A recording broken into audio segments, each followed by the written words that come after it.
I don't remember being this bad at Gran Turismo 2 on the original PlayStation console, but when I was using this controller, it seemed like I was much worse than I remembered.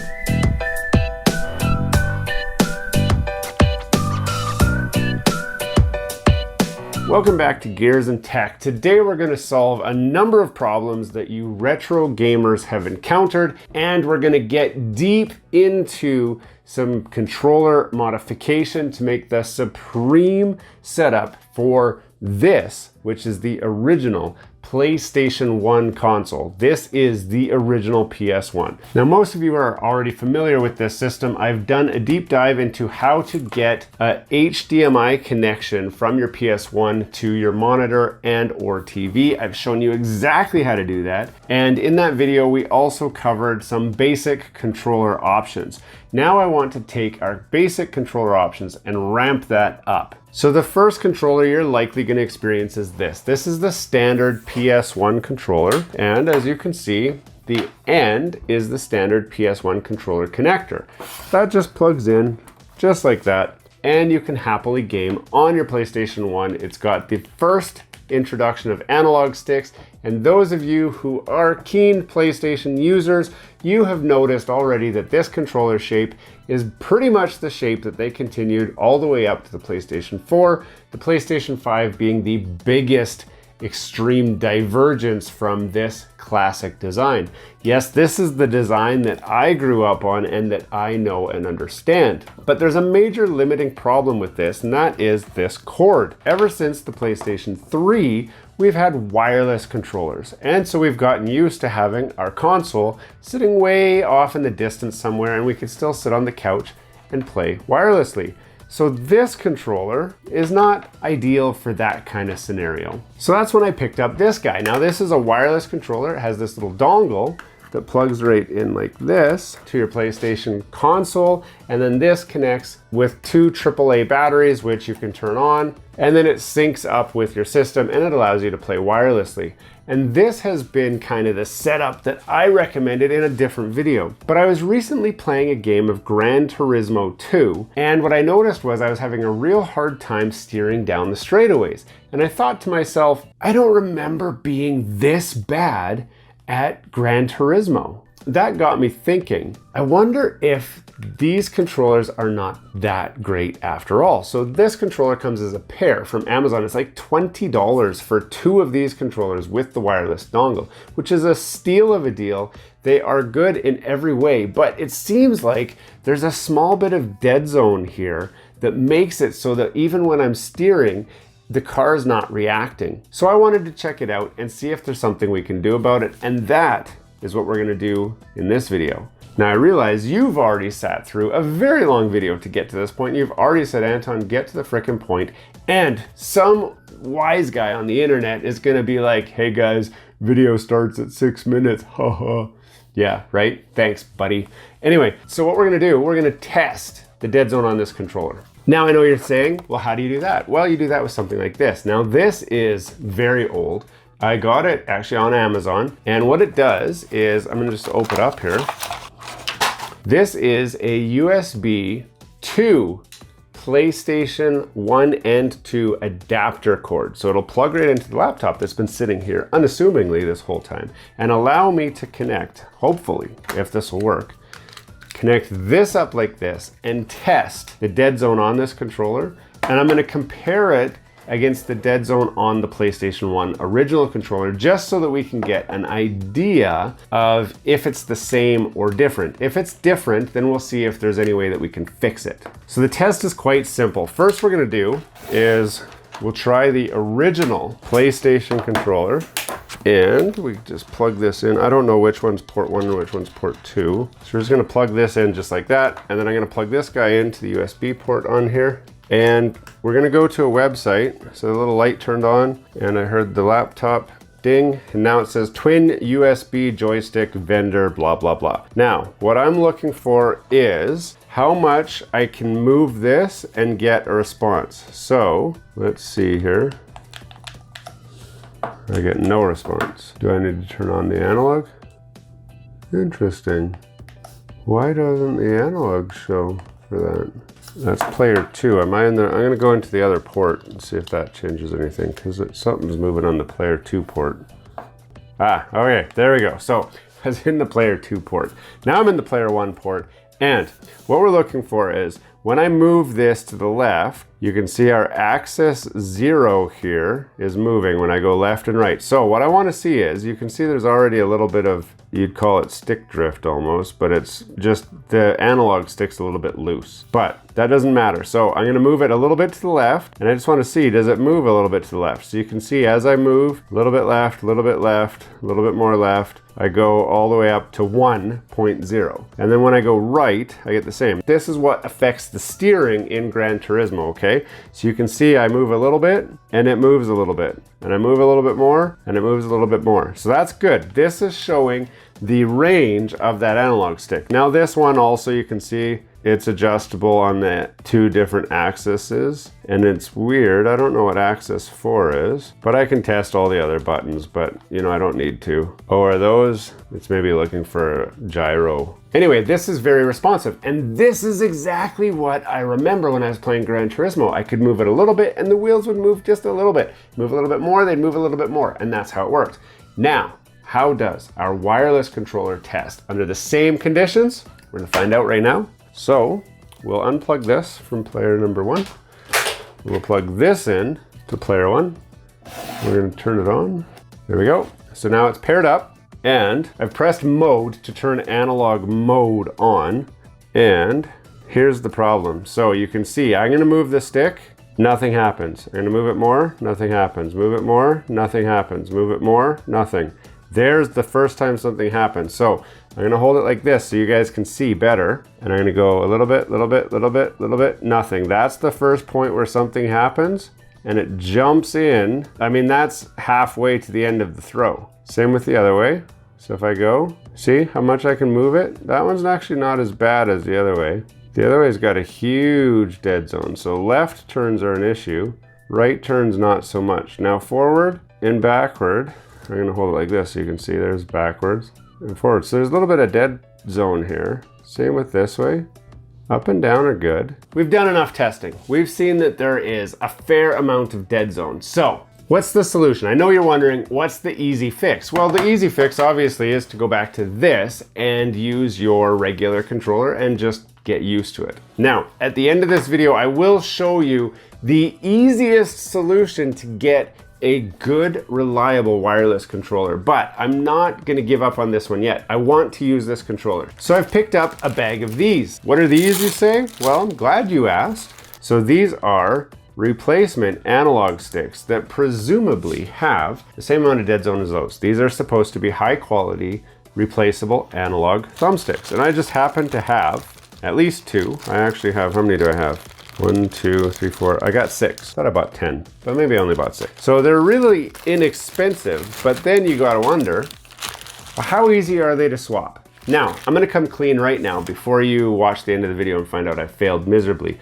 I've tried swapping these once before. It failed really, really bad. So what's different this time is I have this. Now this is a hot air rework station. So it has a surface mount desoldering station and soldering station. It's got a different nozzle that you can put on here. I've put this little guy on, and what it'll do is heat up a wide space. So I'm thinking I can heat up the whole area until it gets hot enough that it just falls right out. That would be ideal. That's what I'm hoping for.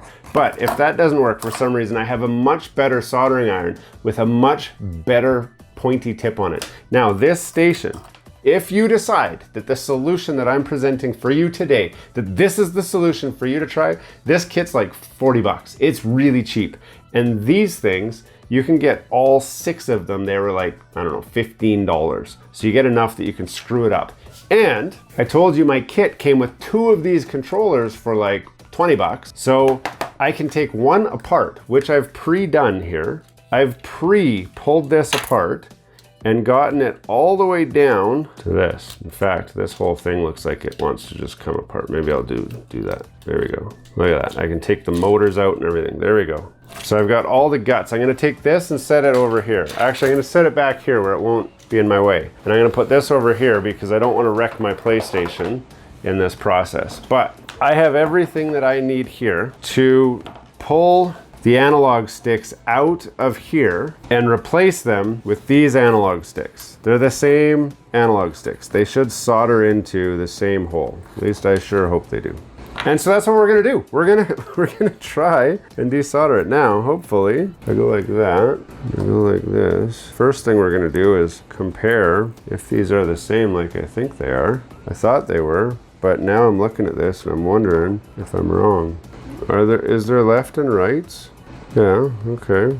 Okay, so that one's left and that one's right. Did I just get lucky this time? I don't know. These don't look right. These look too small. They are too small. Well, how on earth is that supposed to work? These are like micro mini. So unfortunately, I've been talking all about these potentiometers that we're gonna swap out, telling you about the kit that I bought, and it turns out the kit that I bought was for a PlayStation 4 controller and not the PlayStation 1/2 controller. So, through the magic of editing and a small camera cut, we now have the proper pieces that we need here. Now these will match up. You can see they're a perfect one-to-one match. And ideally, these will have a smaller dead zone. So hopefully that's what's gonna happen, or I'm gonna go through this whole process and not fix the dead zone at all. But this kit, so you don't make the same mistake that I did, I will put a link in the description for the kit that I bought. It came with 5 of these, so I have enough to do 2 controllers plus half of a controller. So in this case, we've got enough to do this 1 controller as our test. Now, I'm gonna be using my desoldering station, which you can see here. And for the first test, I already told you guys that last time I tried to do this, it failed miserably. So for my first test, all I wanna do is see if I can heat up the solder points on here and have this fall right out. I'm gonna do that with this station here, and we're gonna set this temperature as hot as it'll go, 480 degrees, and it's almost instant heat. I can feel the heat already, and all we're gonna do is just heat this up in circles, and I've got this like that. Oh, you can see the smoke coming off it already.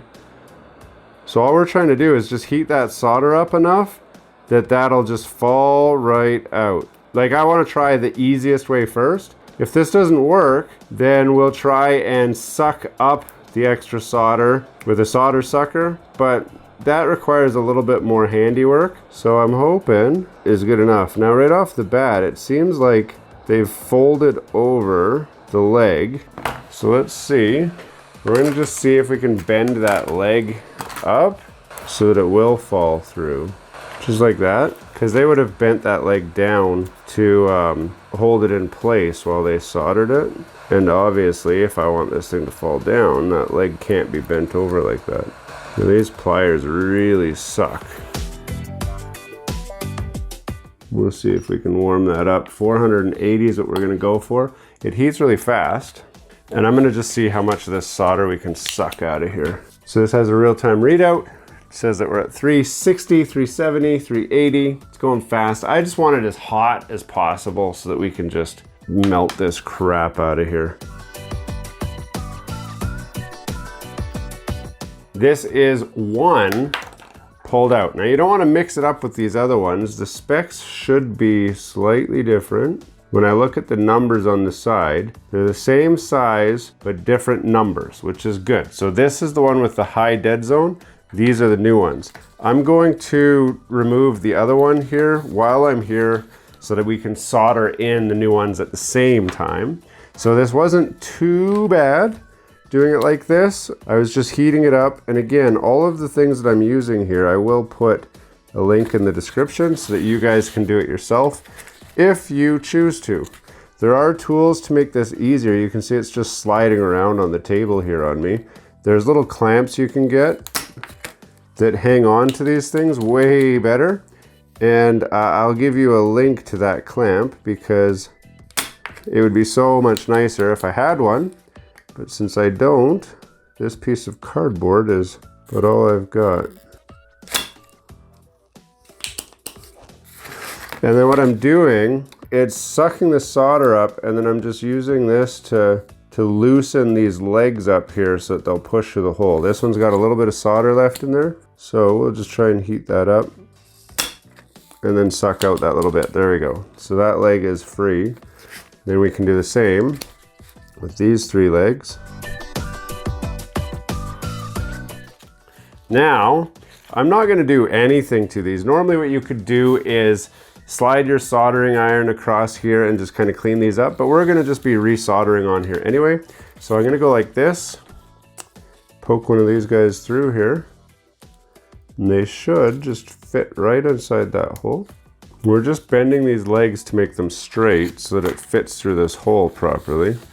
First one fit. Now we're gonna do the same trick that they did, which was to bend a couple of these legs here over just to make it stay put while we're soldering it. So we're gonna go like that, bend that one over, then we'll go like this, and bend that one over. There we go. So that is locked in place. We can do the exact same thing with the other one. Just gonna check the legs first. They fit just fine. Make sure all of them have poked through the holes. And same deal. We'll just bend a leg over there. So the legs are in. I don't think there's any wrong way to do this. They'll only fit one way.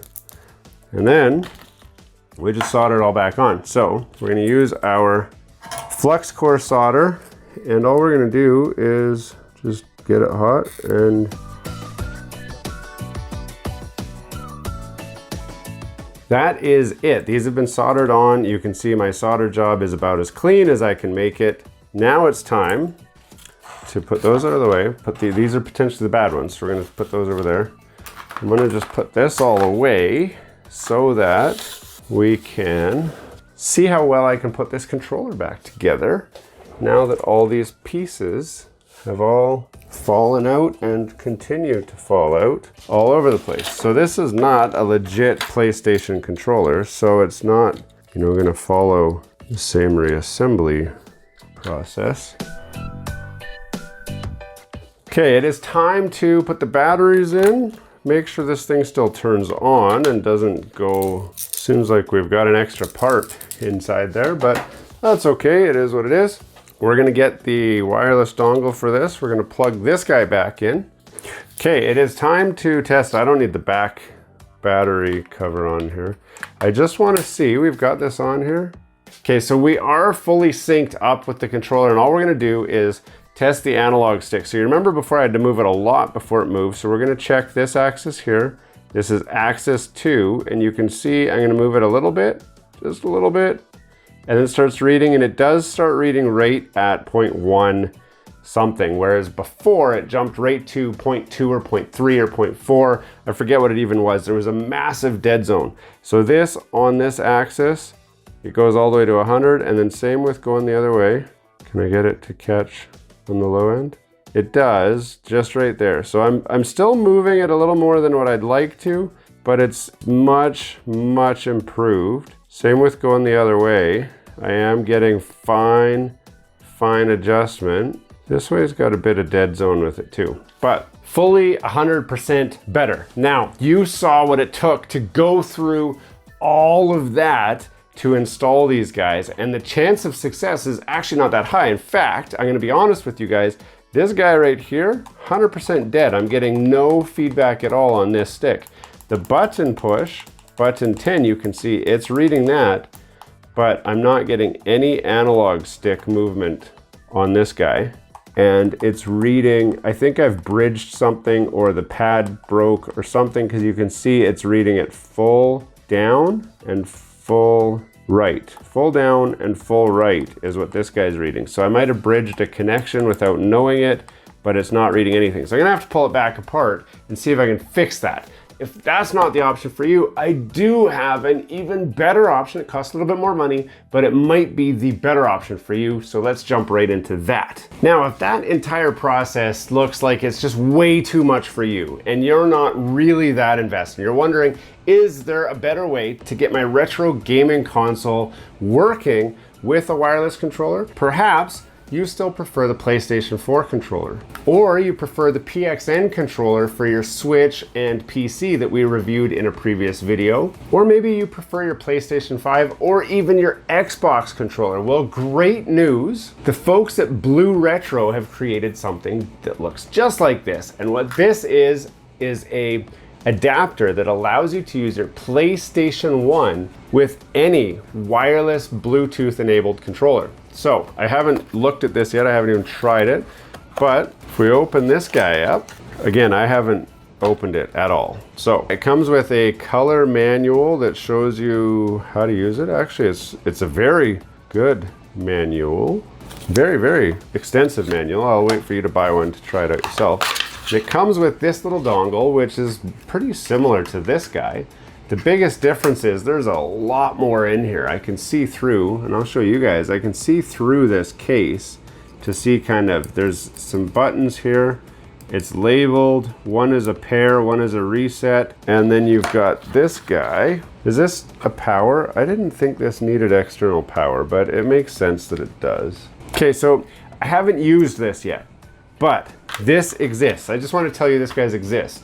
So this gives you the ability to plug it in to your PlayStation 1, just like that. It allows you to pair up any Bluetooth controller, and assuming that you have no Deadzone issues with the controller and you like the controller, pretty much any first-party controller should have a good analog stick. It should have good buttons. You shouldn't have any issues, and it will allow you to play on your original PlayStation 1 and PlayStation 2 hardware exactly how you are intended, but there's something a little different. I'm still partial to the PlayStation 1 original form factor, the controller that I would have played on back when I was younger. And so I'm leaning towards using this as my daily driver for my retro gaming setup. But for those of you who are looking for some more well-rounded option, this could be the option for you.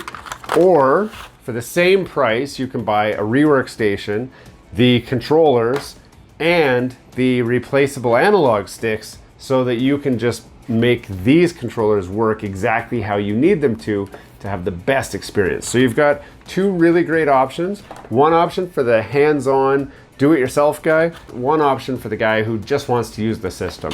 Now we will have a full review of this guy, the blue retro controller adapter, in a different video, so keep your eyes out for that. But that is it for this video today. Hey, thanks for watching all the way to the end of this video. We hope you enjoy the content in this video, and we'd love to have you come back. Consider subscribing to the channel if you haven't already. And for those subscribers who are looking for that extra special thing that you can do to support this channel, consider joining our members group. That's where we're building this community, the Gears and Tech community, where we can all enjoy content together. You'll get special perks, which we'd love for you to check out by clicking the link down below. For those of you who are just happy to watch the video, that's okay too. You can check out some of our other content right over here, where we've got some previous videos that have already been uploaded and enjoyed by many of our viewers already. We do hope to see you again. This has been Gears and Tech. Have a great day.